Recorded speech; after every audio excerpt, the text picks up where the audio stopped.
tal? Bienvenidos, muchas gracias por volver. Yo me llamo Iván Ferreiro, os doy la bienvenida a mi estudio y hoy vamos a ver una cosa que espero que en algún punto os sorprenda. Vamos a hablar sobre esto que tengo aquí. Bueno, chicos y chicas, aquí estamos en la mesa de trabajo y como os prometí vamos a hablar sobre pinceles, diferentes pinceles y cómo podéis sacarle partido, cómo funcionan y un poquito las ventajas o desventajas que puedan tener. Vale, vamos a empezar porque dos grandes campos o dos grandes ramas que son los pinceles redondos o los pinceles planos. Vale, estos son las dos grandes variantes que puede haber y luego dentro de estos tipos de pinceles, bueno, los hay más pequeños, redondos más pequeños, por aquí otros más pequeños, creo que el más fino que tengo es este de aquí, los hay hasta de 2 pelos, 3 pelos, 4 pelos y veréis o veremos en qué influye la cantidad de pelos que pueda tener un pincel. Luego, dentro de los pinceles redondos también encontramos una variante que ya veis que este acaba en punta. La mayoría de ellos, de los que yo tengo por aquí, acaban en punta. A ver si encuentro uno que no sea de esta marca. Este por aquí, ya veis que este también acaba en punta. Pero los hay que acaban rectos. Este lo tengo un poquito estropeado, ya veis que le falta ahí la punta, acaba recto. Esto es otro pincel redondo que podéis encontrar en el mercado. Según para lo que queráis utilizarlo, pues puede tener una forma u otra, o podéis preferir tener una forma u otra. Dentro de los pinceles planos podemos encontrar los que les llaman, perdonad mi mano, los que habéis visto el vídeo anterior sabréis por qué la tengo blanca. Bueno, podéis ver que tiene la punta redondeada, no acaba recta como esta, sino que es redondeada. Estos pinceles les llaman lengua de gato. Están ahí a caballo, es como una especie de pincel que quiere ser redondo y quiere tener las ventajas de un pincel redondo con las ventajas de un pincel plano. Bien, ¿qué más tenemos? Bueno, pues los pinceles sesgados. Vale, ya veis por qué les llaman sesgado, es plano, pero ese corte no lo tiene en perpendicular, sino que tiene cierto ángulo. Y por último,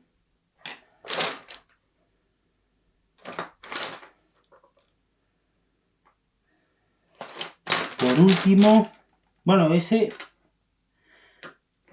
este no lo tengo ahora mismo, debo tenerlo en alguna clase, suelo llevar los materiales a diferentes clases presenciales, lo debo tener allí, no os lo puedo enseñar, pero Yago seguramente me ayude, me eche una mano y ponga ahora una foto.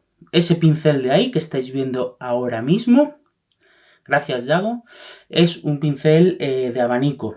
No lo suelo utilizar, yo soy de los pinceles que menos utilizo, pero yo os voy a explicar por qué no lo utilizo tanto y para qué lo utilizan otros artistas y por qué surgió ese pincel. Vamos a ir viéndolo poco a poco. Otros pinceles que podéis encontraros en el mercado son otros pinceles con otras fibras diferentes, tanto como pueden ser estos de aquí o pueden ser este de por aquí. Ya veis que tienen unas fibras diferentes de pelo de cerdo, como pueden ser estos de por aquí. Bueno, este no creo que sea de pelo de cerdo, pero ya veis que son como unas fibras más toscas, más duras. No quiere decir que sean pinceles malos, hacen una textura diferente. Y esas texturas pues, de los diferentes pinceles pues podemos ir aprovechándolas. Lo importante de un pincel es que no pierda pelo.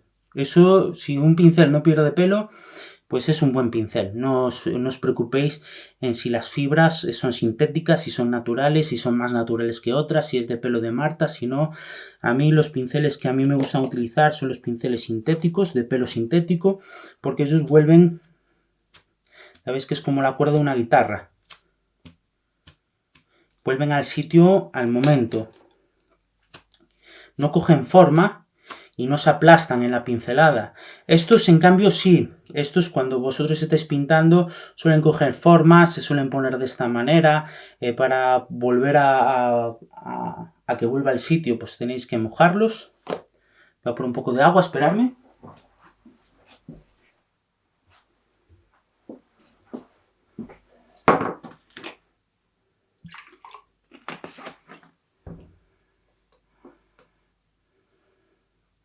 Bueno, ya veis la forma natural que tiene este pincel, pero cuando está seco o está usado, pues no suele coger esta forma.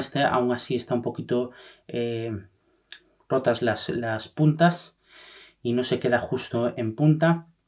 Estos pinceles están pensados para tintas para acuarelas, ¿vale? Estos pinceles van perfectos para esto.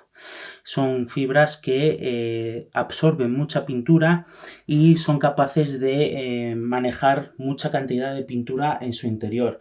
Cuanto menos pintura pueda tener o pueda albergar un pincel en su interior, las líneas pues serán un poquito más cortas. No nos dejará esa fluidez de poder hacer una línea muy larga o muy extendida. Vale. ¿Cómo funcionan los pinceles? Bueno, transmiten la pintura al papel o al soporte a través de capilaridad. ¿Eso qué quiere decir?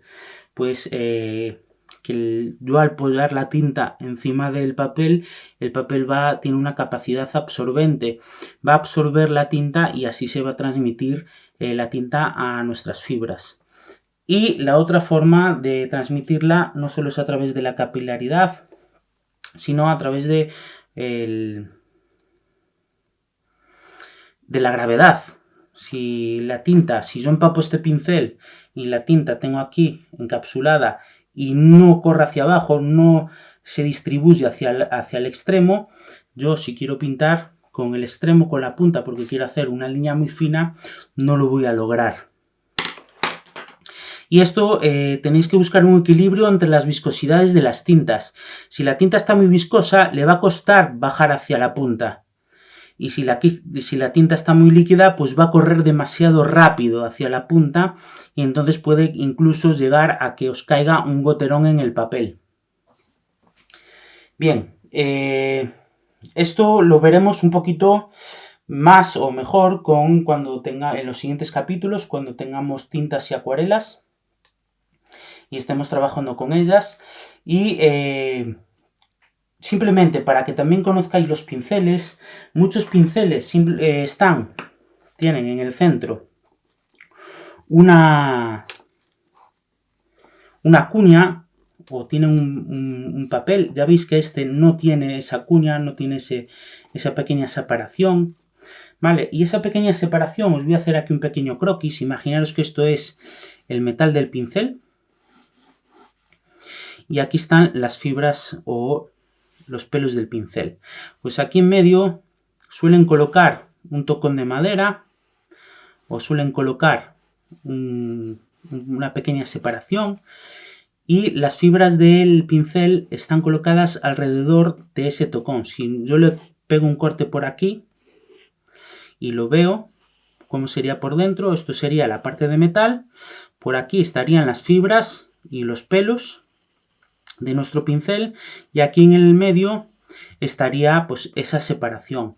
Si fuera un pincel plano, pues haría exactamente lo mismo. Aquí en el medio tendría pues esa tablita o ese pequeño cartón de separación y aquí tendría los pelos alrededor.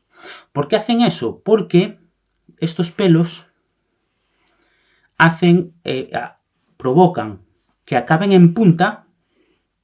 ¿Vale? Con esta pequeña cuña hace que estos pelos acaben siempre en punta y si es un pincel plano que acabe siempre en punta, si tenemos aquí una cuña, pues estos pelos van a acabar siempre en punta.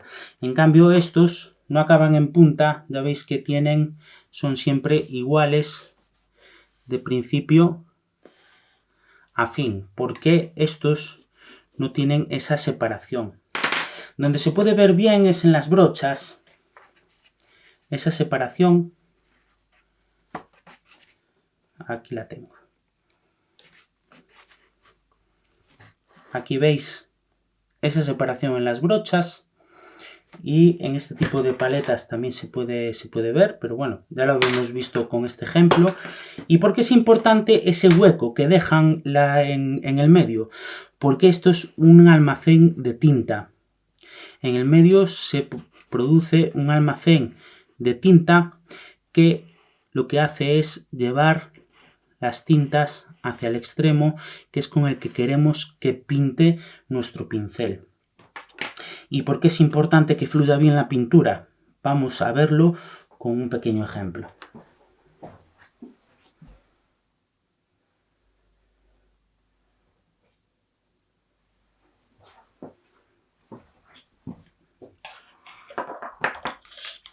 De esta manera también no os hago esperar a las próximas ediciones. Disculpar la tardanza. Ya estamos aquí. Voy a poner aquí un poquito de tinta. Bueno, en este caso de óleo. Y aquí tengo un poquito de tinta china. Bien, si yo tengo este pincel, es un pincel que va a coger muy poca cantidad de tinta, tiene poquitos pelos y estoy seguro que ahí en el medio no hay ninguna cuña de ningún tipo para que la pintura se pueda almacenar en el centro de mis pelos, o de los pelos de mi pincel.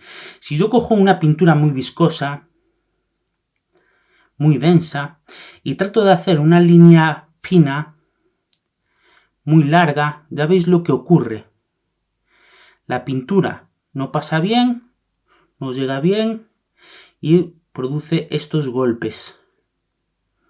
¿Vale? Si yo quiero hacer más, tengo que apretar y al apretar no consigo esa línea fina que a lo mejor yo estoy buscando y queda como muy titubeante.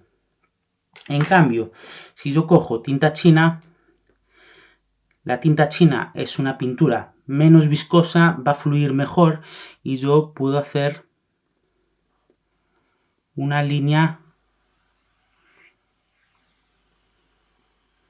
mucho más larga durante más tiempo, sin cortes, sí que se va acabando un poquito la tinta, por eso esta parte es un poquito más oscura y esta es más clara, pero ya veis que aquí yo ya me he quedado sin tinta, prácticamente ya no estaba pintando y me obligaba otra vez a recuperar tinta.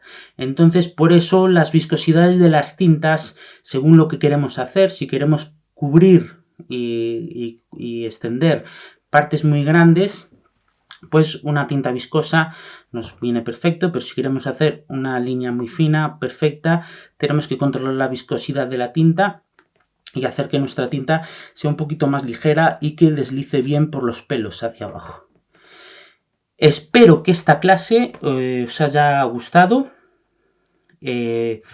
os haya abierto un poco los ojos sobre cómo son los pinceles y el partido que podéis sacar a los pinceles. A mí particularmente me gustan mucho los planos, la mayoría de la gente me lo suele preguntar, ¿qué pinceles compras tú? A mí me gustan los planos, pero no quiere decir que los redondos sean unos pinceles que habría que dejar de fabricarlos.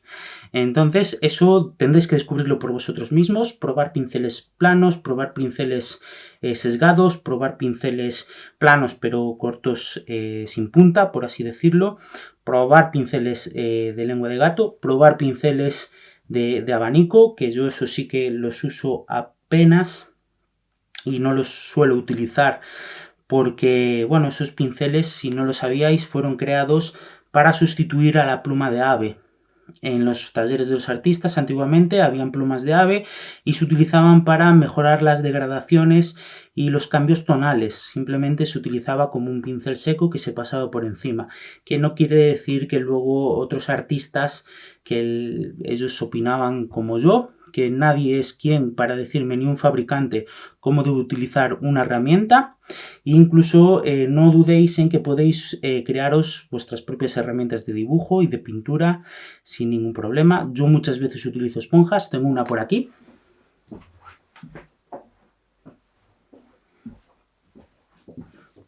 utilizo esponjas, utilizo mis propios dedos para pintar, entonces, bueno, cualquier cosa para extender pintura es perfecta, ¿vale? Así que atreveros, y no hace falta tampoco tener unos pinceles exageradamente caros. Me tengo fabricado mis propios pinceles con mi propio cabello, y bueno, no es muy complicado. Yo os invito a que simplemente investiguéis, probéis y os divirtáis en la búsqueda de vuestros pinceles favoritos. Muchas gracias y hasta la próxima.